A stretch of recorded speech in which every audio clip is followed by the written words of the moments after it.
Ini coba saya berikan makan fermentasi dari ampas tahu.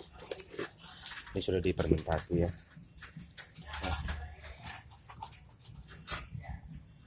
Lihat makannya, makannya lahap-lahap.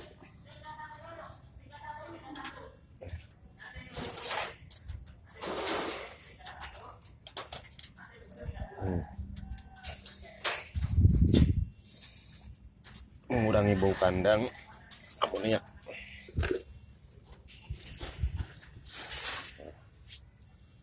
Cukup satu kepal.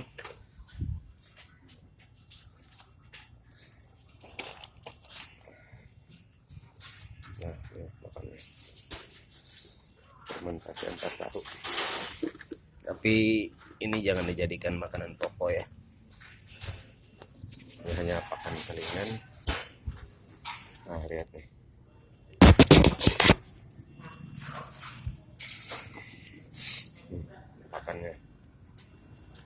Makannya lahap sekali. Ini juga yang pasca melahirkan makannya ampas tahu. Nah, semuanya doyan. Ini lion head, ini Rex,